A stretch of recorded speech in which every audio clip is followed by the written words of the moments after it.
semuanya.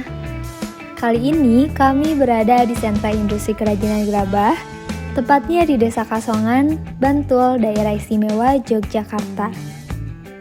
Daerah Kasongan merupakan pusat tempat pembuatan gerabah. Salah satunya adalah showroom Gria Uwung. Di sini terdapat berbagai macam dan jenis dengan berbagai ukuran kerajinan yang terbuat dari gerabah. Harganya pun cukup terjangkau. Bapak Purwanto merupakan pendiri Gria Uwung. Usaha ini merupakan usaha turun-temurun dan Pak Purwanto merupakan generasi penerus keempat. Di sini kami bisa melihat bagaimana proses produksi gerabah, mulai dari proses pengambilan dan pengolahan tanah liat, proses pembentukan tanah liat, proses penjemuran gerabah, proses pembakaran gerabah, hingga proses finishing atau penyempurnaan. Nah, sekarang kita simak yuk cerita lebih lanjut mengenai kerajinan gerabah dari Pak Purwanto, owner showroom Gria Uwung. Nama usahanya apa ya, Pak? Gria Uwung. Yang mendirikan ini Bapak sendiri? Oh, saya sendiri. Ini turun-temurun atau baru dimulai dari Bapak? Kalau yang gerabah, bikin gerabah di Kasongan itu kan awalnya kan turun-temurun dari nenek. Kalau saya itu kebetulan yang keempat lah kasarannya buyut. Yang di bawahnya itu. Berarti meneruskan gitu ya, Pak? Ya? Tapi kebanyakan sekarang gini, yang misalkan anak-anakku itu kan kemungkinan besar ini kita men kalau mau bikin gerabah ini jarang. Iya. Dia males lah kasarannya. Maunya dia itu cuman kalau anak-anak saya itu finishing, ngerjain seperti ini wes agak mungkin wes terusnya mau lebih yang baik kerja. Lalu kalau untuk mengembangkan bentuk dan motif gerabahnya itu inovasi dari Bapak sendiri atau emang ada aturannya gitu, Pak? Bareng-bareng paguyuban gitu? Enggak, sendiri-sendiri. Bikin desainnya sendiri. Memang di sini di Kasongan itu ada paguyuban namanya kelompok capirnya itu Setio Bawono itu. Itu satu istilahnya setengah. Di sini kan produksi gerabah ini separuh kelurahan.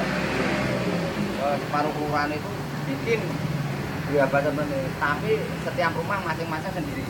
Punya kreasi sendiri. Punya kreasi sendiri. Misalnya saya di sini, saya kreasinya ini Uwung ini untuk hiasan atap rumah ini, terus samping saya lain. Wah, gini aja sudah.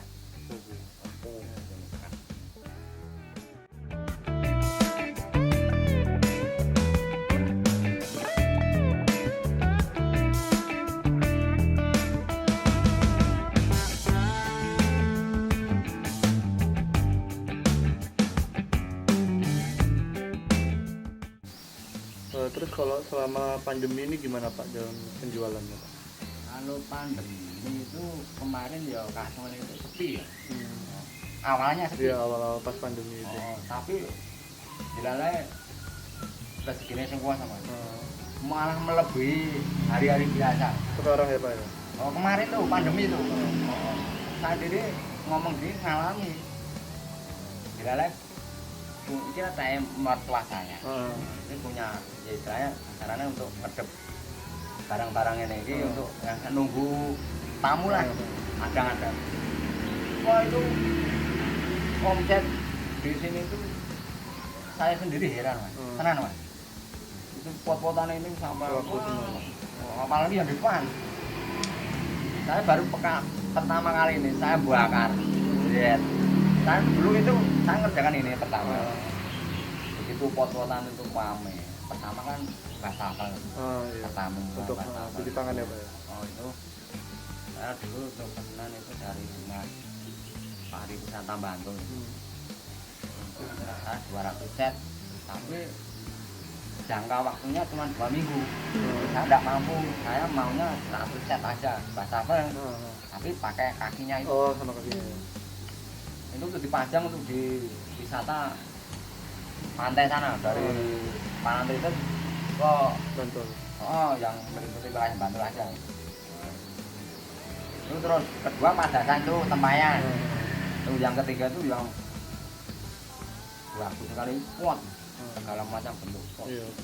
Lagi pada nanam-nanam ya, Oh, Pak, ya. itu bakul-bakul dari luar mana itu ke sini nyebar ke kantor. Dari sepanjang sana itu dulu kan bocah-bocah itu kasarannya sekolah sebenarnya itu dari kasarannya cah SD itu dia mampu mengerjakan tapi yang kecil-kecil. Di sini banyak dulu kemarin dari cah SD yang telu ini donggawi tapi yang kecil-kecil. Pot-pot ya. Lalu paling jauh ini penjualannya pernah sampai mana, Pak? Nek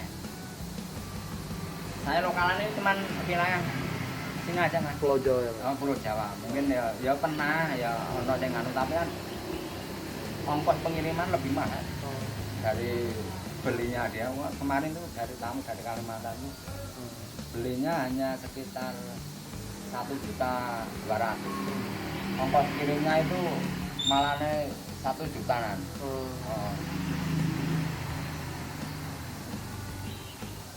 Nek sing anu mas, nek sing istilahnya depan-depan itu yang juragan gede-gede itu yang melayani orang asing. Iya.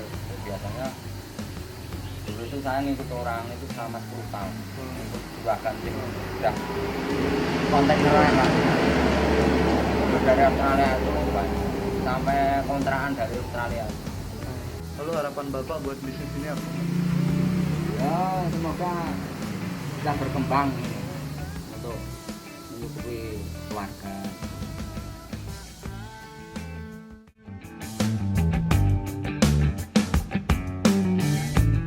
Gimana nih teman-teman semua mengenai penjelasan yang telah disampaikan oleh Pak Purwanto? Dari penjelasan tersebut, kita dapat menambah wawasan kita mengenai kerajinan gerabah yang ada di Kasongan. Terima kasih telah menonton.